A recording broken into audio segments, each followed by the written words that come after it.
Hey guys, it's me, and today I am here with a fun little video for you all. And today we are going to be talking about my top 10 favorite entries for Eurovision 2023 this year. Now, I know in the past with this channel, I typically will react to all the entries for the year and give my 2 cents on them and whatnot. But this year, I was gone for the first chunk of the year, so when all of the entries got announced, so I didn't react to any of them on camera. So instead, I'm gonna tell you guys my thoughts and opinions on my favorite entries this year and just talk about the competition in general this year, because I feel like this year is going to be an interesting one. Because I feel like this year there are some good songs, but I also feel as if some countries kind of sort of phoned it in as well. That's just my personal opinion though. Like, I've been into Eurovision for quite a few years now, and I should also mention I am an American. I live in Atlanta. I know I don't really have that much grounds to stand on and everything when it comes to talking about Eurovision, but I love this competition a lot. I mean, I've been keeping up with it since 2017, really. I think that was the first year where I was just like, yeah, let's keep up with this. But when I was like in the trenches keeping up with it, 2018. I've only been keeping up with the competition but for a short period of time, but I've noticed like some trends and some things happening throughout the competition over the years and whatnot, and there are times where it's just like the competition's really strong, and then there are times when the competition is very weak. Like last year I felt was like a pretty traditional Eurovision year, but then 2021, they set their pussies up in 2021 and made that competition so difficult. I'm still bitter that Albina did not qualify. I'm going to forever die on that hill. I've checked out all the entries for this year and I found quite a few songs that I did enjoy, but obviously I have my top 10 favorite entries for this year. There aren't as many countries participating this year for whichever reason. I know some of them aren't participating because of possibly political reasons, and then others are participating because of money reasons. I don't really pay attention to too much of the politics of the competition and whatnot. I'm just here for a good time and to enjoy some good music. So that's what I'm here for. And like, I'm not really involved with the fandom at all and whatnot, because I don't really like fandom culture in general because it can get quite toxic. Before we get into talking a bit more in depth about the competition this year, if you guys are new here to my channel, don't forget to hit subscribe, and also while you're down there, definitely give this video a thumbs up because it'll help me out a lot. All my links are in the description box below, which are the links to my Twitter, Instagram, and my beauty, fashion, and lifestyle channel. And yeah, without further ado, let's get started. So I do want to point out some things real quick. So first thing I want to mention is that there was an entry that was close to being on my top 10 that I do want to give like a quick little shout out to, and that was Cyprus. I do really enjoy Cyprus's entry this year. It's a really nice one. It's really beautiful ballad track. Also, Homeboy is fine as all get out. I don't know what it is about Greek people. Greek people are so attractive. The next point that I want to talk about is that I know a lot of you all know that I'm a metalhead. You can see my Exit Eden flag right behind me, and I know a lot of you are probably going to expect to see Germany, Lord of the Lost on here. No, here's the thing, I have never really been that much of a fan of Lord of the Lost. They have a few songs here and there that I can get into, but I wouldn't necessarily call myself a fan of their music. Blood and Glitter is a fun track, and I do feel as if it suits the band quite well. Like, it does seem like a Lord of the Lost track. It's just not my thing, really. And there are like a few like rock and metal songs in the competition this year, which I do really love and appreciate. I do like Blood and Glitter.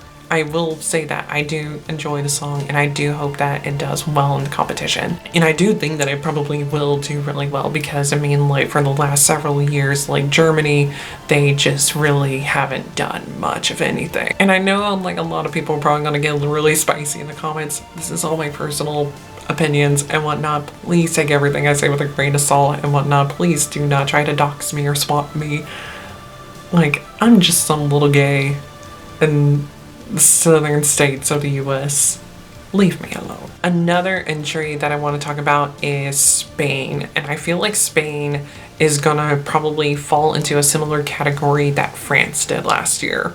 Because Spain's entry, it is so captivating. It is just so mind-boggling. It's so strange and unique, but it's definitely not a song that you just listen to. It's very much like you need the visual to go along with it in order to enjoy it.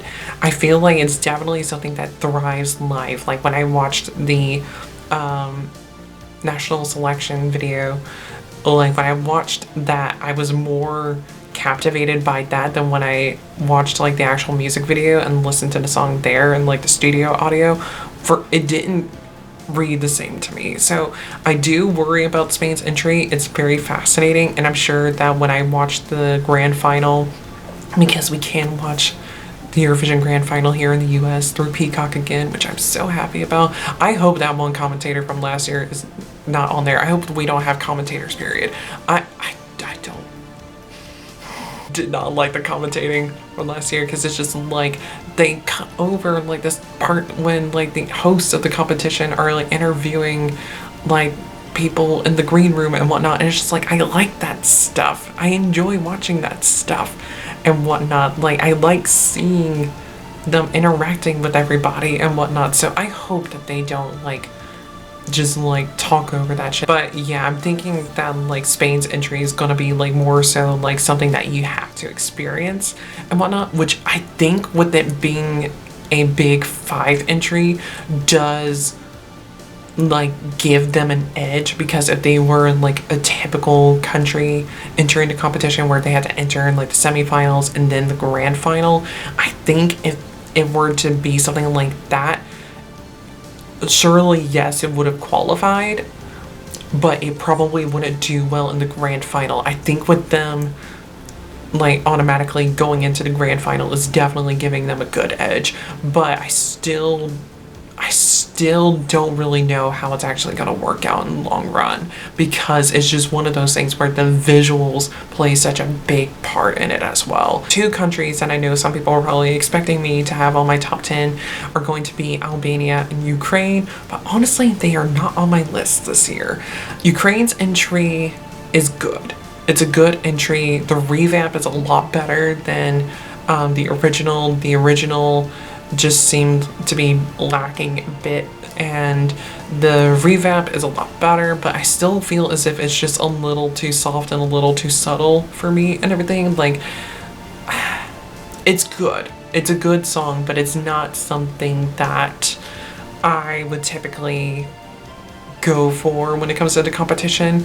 And I know I root for Ukraine a lot. Like I usually root for them every single year, but this just isn't for me this year. And actually, speaking of Ukraine, I'm very excited about Yulia being one of the hosts for the competition this year. She is the lead singer of Hard Kiss, which they're one of my favorite bands, which I couldn't go see them when they were here last month, and it still makes me so sad. But in a way, I'm kind of glad I didn't go, because I feel like their North American tour that they just had was definitely more so something for like displaced Ukrainians. But at the same time though, it's just like I wish I could have gone. I wish I could have gone, because like I said, they're one of my favorites. I've been listening to them for nearly a decade. I really enjoy that band so much, and I'm bummed out that I couldn't go, but a bitch be broke and everything. But speaking of which, I gotta buy concert tickets next week to see Oceans of Slumber and Lane and Moonspell, because I have to. I already requested a time off from work. I need to make sure that I don't waste it. But getting back on course, Albania's entry this year, it's good. It's good. As usual, they're bringing drama and like staying true to like the Albanian roots and everything. I really do appreciate that and love it and whatnot. This song is just a bit meh for me. I don't know. It's just not really my thing. I love the strength in her voice, but it's also just a little bit like cheesy that the entire family is involved and whatnot. I don't know. It's just not really my thing. It's good, but it's not necessarily one that I'm going to be rooting for. I mean, I'm going to be excited when it comes on and everything, but it's not going to be something that I'm going to be like, yes, yes. If they were going to go for like the more personal, emotive route, I would have chosen Evita. Like, that song, oh god, that song is so good. That song is so good. I'm a bit bummed that they didn't make it, because Homegirl was fucking whistling. Alright, I need to chill out and get on to like what you guys are actually here for, which is for me to talk about my favorite entries. But I need to partake in my role of being a Eurovision fan and mention the dud, Poland. Okay, I mentioned it, we can move on. I'm not going to go in any particular order except for listing my favorite entry and the entry that I think are going to win for last. I'll save my favorite entry for second to last and the entry that I think is actually going to win for last. The entry that I think is going to win is not my favorite entry, which is sad. I'll be happy if either of them win, because they're my top two favorites. The first entry that we're going to talk about is Serbia, which is Sama Mi se spava by Luke Black. I really enjoyed this. This is going to be one of those songs that I feel like staging is going to be a really pivotal part in it, because when you listen to the studio version of this track, there's not a whole lot going on vocally, even with the live performance of it and everything in the music video. Not a whole lot is happening vocally with this. It's very much like a performance type song and everything. Like, it's definitely something that you have to pay attention to. Like, here in the studio version of it, it's just very much something up my speed. Like, it's that experimental, borderline industrial type of sound. Luke himself, he is stunning. He is beautiful. I am not into guys like him, but girl, he's like a cute version of Edward Scissorhands. He's adorable. Like, if Edward Scissorhands was a Gen Z twink, that would be him. But I think he's like 30, so he's too old to be Gen Z, right? But I really enjoyed their entry. It's a lot of fun. I love the choreography and just like the staging in like the music video, which was their national selection performance.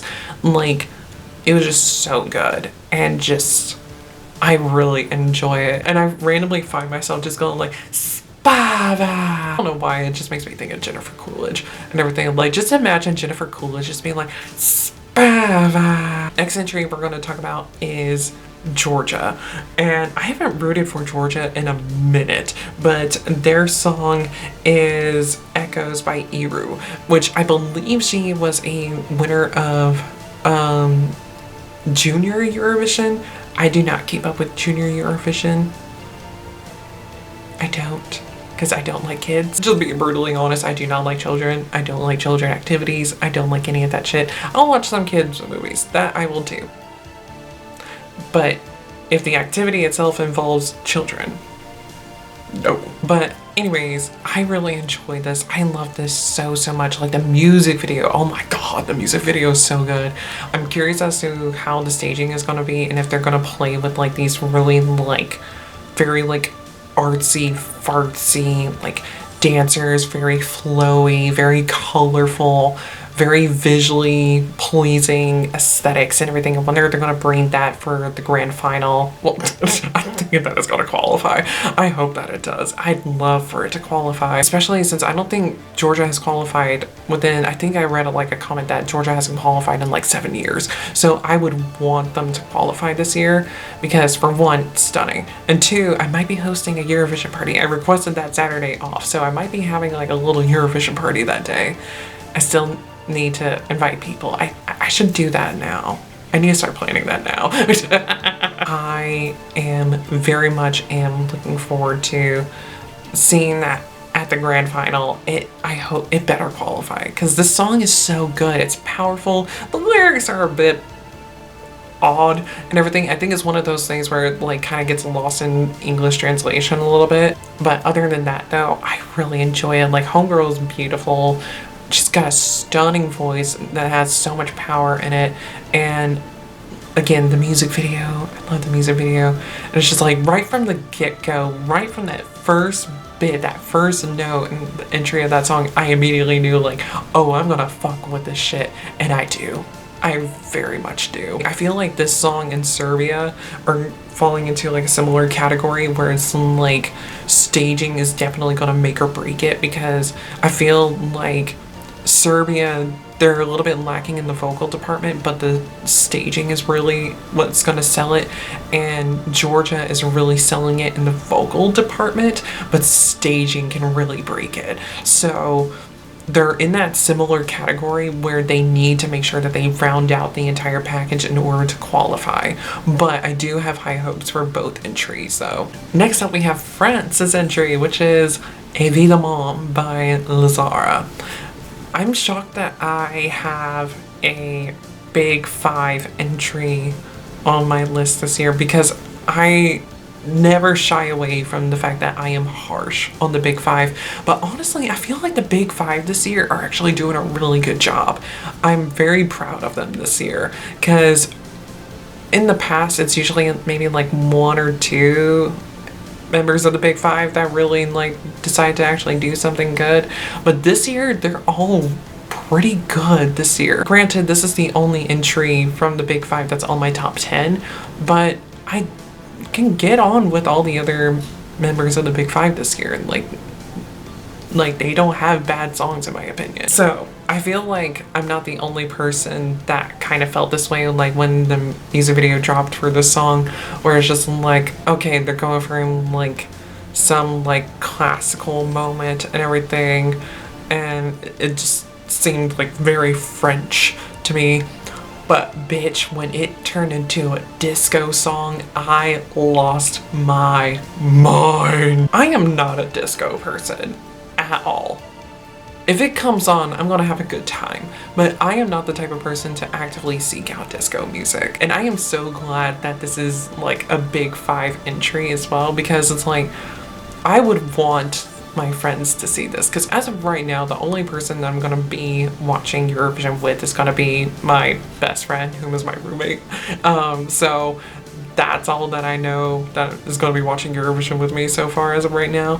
Like I said, if I can get some friends over and everything, then all of us are going to be watching it. But as of right now, it's just going to be me and my best friend. But that's perfectly fine.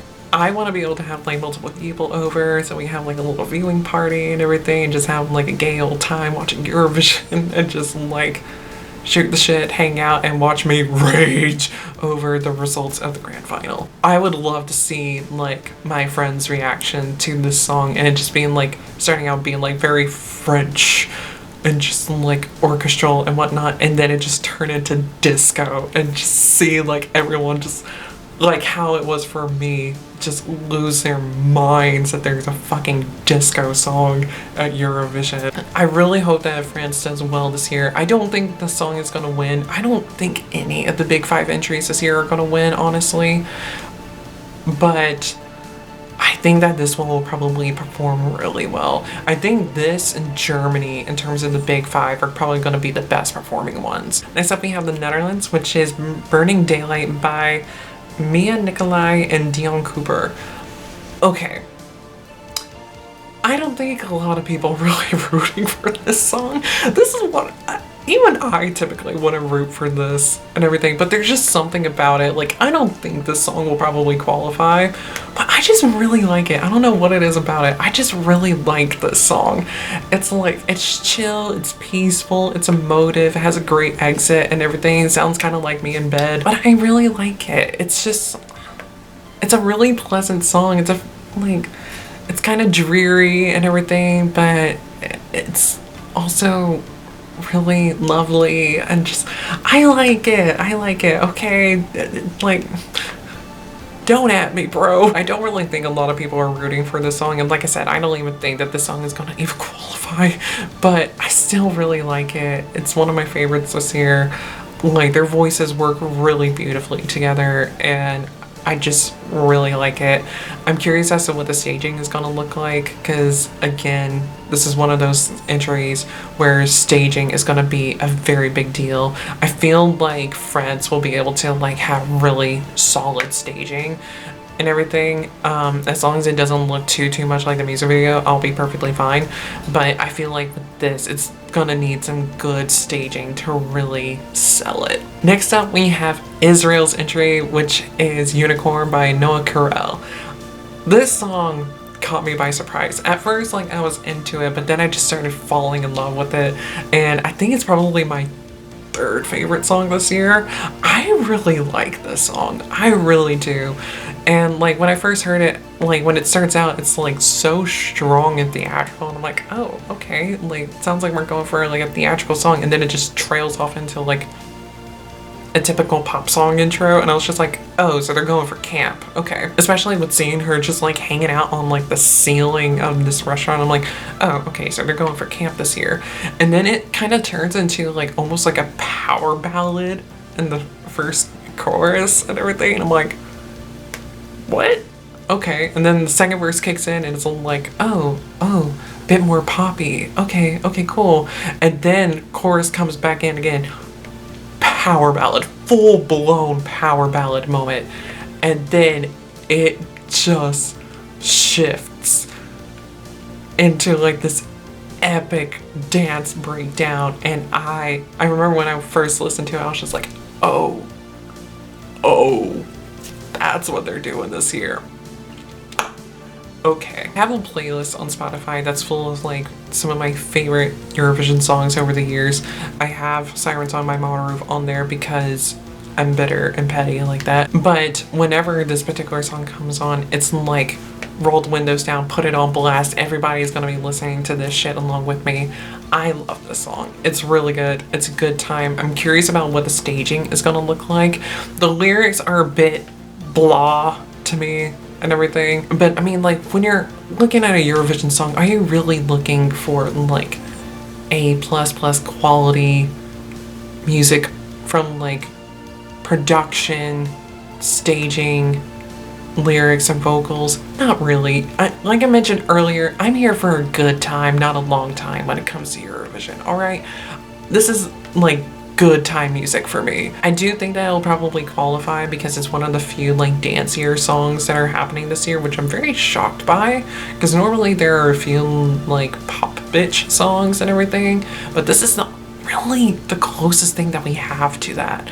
And so I'm hoping that it qualifies just so that the grand final will be exciting. And again, I would love for my friends to like be able to experience the shift at the very end. Next up, we have Czechia's entry, which is My Sister's Crown by Vesna.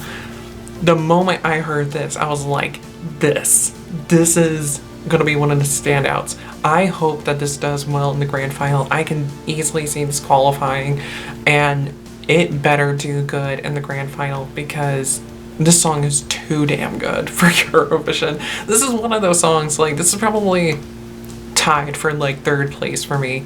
And it's just like, it's one of those songs where it's just like, this is one of those songs that's too good for Eurovision. It's so good. It's in 4 different languages. You have Bulgarian, Czech, which the Czech is only but for a brief moment in here. I believe the chorus is in Bulgarian. There is a Ukrainian verse, and then there's English. Like, this song has everything, like, for like Eastern Europe, like the little bit of English for like the people who are like, oh, it's not in English, I don't know what they're saying type listeners when it comes to Eurovision. It's got a little bit of everything for you, and the music video is so good. The music video is so good, and I am super excited to see what the staging is going to look like. I watched a live performance that they did for this when they were on like some sort of talk show, and the staging, I mean, it's not like a concert stage or anything, so it was just a bit blah. I'm sure when it comes to the Eurovision staging, it's gonna be a lot better, and I'm hoping that like the production quality with the vocals is gonna be a lot better too, because again, with that particular live performance, it wasn't that exciting. So I'm really looking forward to this, and I'm really looking forward to the staging as well. Next up we have is Finland, which is Cha Cha Cha by Karia, or Karia. I'm not entirely sure how you pronounce his name. It's very Finnish. This song is so much fun. I remember hearing people talking about it when it first got announced and how people were really excited, and I saw like homeboys get up and I was just like, what the fuck is going on here on this day? Okay, so they're going for camp this year. All right, cool. But then I wound up listening to the song, and I haven't heard anybody make this comparison at all. It gives me baby metal energy, and I am totally here for it. Like, and I'm talking like old school, like baby metal, like the Ina days, Gimme Chocolate, Doki Doki Morning, like that era of like baby metal's kawaii metal like career, like where it's just like it's got like the really intense metal parts, but then it turns into like dance metal and everything. Like it's good. It's so good. It's campy. It's a good time. His outfit, I'm not really sure how I feel about the bolero. Well, I'm just not a big fan of like puff, like the puffy sleeve thing. I'm not a fan of that. That's just a me thing and whatnot. But like he's attractive. He's got a nice voice on him. The song is really fun. It's full of energy. I know that the song is going to do well. Like, I know the fandom is in love with this and everything. I'm hoping that it'll do well in the grand final. I know it's going to qualify and everything, but still, I don't think it's going to win because, like I mentioned, I have a feeling I know which entry is gonna win this year, and it's my second favorite song this year. Next up we have is Austria's entry, which is a song by Taya and Selena, and that is Who the Hell is Edgar? Oh my god, this song is just wonderful. I hope that the song qualifies. This is one of those songs kind of like with the Netherlands where I can easily see this not qualifying, but I can also see it qualifying. But even if it does qualify, I know it's not going to do well in the grand final. This is just one of those like random ass songs that you find in Eurovision. Like, this is the camp that you want out of Eurovision. This is a type of song that you expect and want to see in Eurovision, but I feel like not a lot of people are giving it any love, which makes me sad. Kind of like with my favorite entry, because my favorite entry is barely getting any love. But I am just in love with this song. It's so catchy. I find myself just going like poo poo poo poo poo poo poo poo poo poo poo poo poo poo and go around and then go around and poo, and just going off like randomly and everything. Like, I catch myself doing it at work. I catch myself doing it around here in the apartment.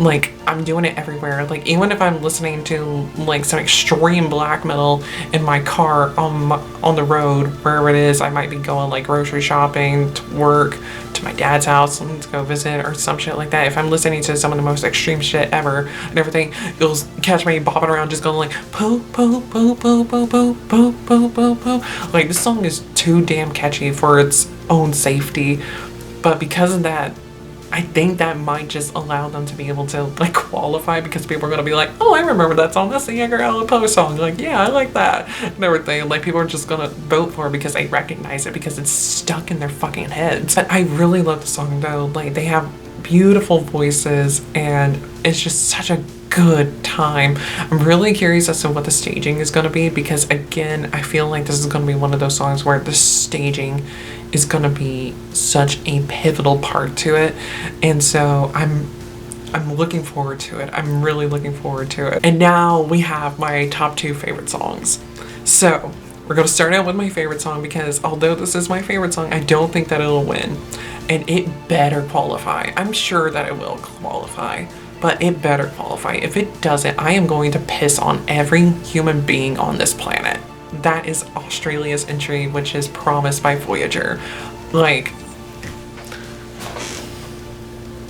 it's my favorite song this year. Okay, I love prog, I love progressive metal, and I have actually been a big fan of Voyager since 2014. Like, the first song that I heard from them was Hyperventilating. Fell in love with them from that moment, and I've been with them ever since. I have Colors. It's not Colors in the Dark. That's a Target album. What is this album called? Colors in the Sun. On vinyl. But it's also a limited edition. Like, it even says on here that this was limited to like 400 copies on this little sticker here. I found this at Second and Charles. So if you don't know what Second and Charles is, I don't know if they have a lot of places throughout the US. And I think they have 2 locations in Georgia, or they used to. the location that I know of is in Kennesaw, which is about an hour and a half away from me, but I love going there. Majority of my vinyls, I say majority of my vinyls, I'd say about maybe half of my vinyls, my vinyl collection, I've gotten from them. But yeah, really do enjoy the sound. But this song is so good. I really liked Dreamer last year because they came in second place last year for potentially representing Australia. I liked that song. I thought that it was a good song, but I personally felt as if it didn't really feel like a Voyager song to me. It still felt like them and everything, but it just didn't resonate the same kind of energy that Voyager tends to give off. But this sounds like a Voyager song, and I just love it so much. I'd love to get like the Voyager Promise vinyl and everything. I'd love to be able to get that and everything. That would be so much fun to have in my collection, but I'm a broke ass bitch right now. I am on a no buy and everything. Like, the only thing that I'm gonna be buying for myself in the coming weeks probably are gonna be concert tickets, and yeah, that's about it. So if anybody wants to be a glucose guardian for me and get me that vinyl, hit me up. I love this so much. Like, it has everything that I know and love from a good Voyager track, which is like some like good like synthy moments, a good like drop, some really intense riffs, some fun vocal lines, some atmospheric bits and ambient bits, and then a good guitar solo and a good guitar solo. Like, it has everything in it that I love from this band, and it just seems like a Voyager track to me. And I really hope that this makes it to the grand final. I can see this not qualifying, sadly, but I do think that it will. And they're closing out, what is it, the second semifinal, I think it is. Like, they have an advantage because of that. And I am hoping that they qualify and that they do well in the grand final. And I just, oh God, I really am rooting for this. I love this song so much, and I love this band so much. I'd love to be able to see them live. I know that they perform in Atlanta a lot, but whenever they come to Atlanta, they're always performing at Prog Power USA, which it's a bit tricky to get there because their tickets tend to sell out very quickly. So yeah, but I'd love to be able to have an opportunity to see this band live at some point because, again, I've been listening to them for almost a decade now.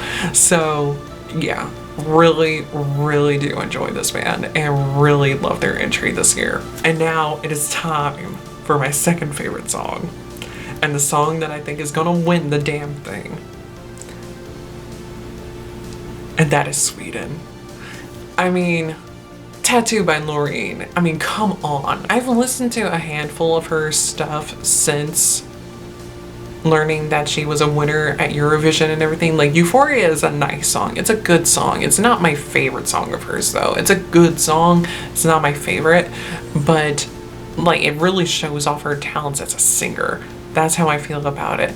But the songs that I have grown to know and love from Loreen are songs like Tattoo, which are the very strong and emotive songs.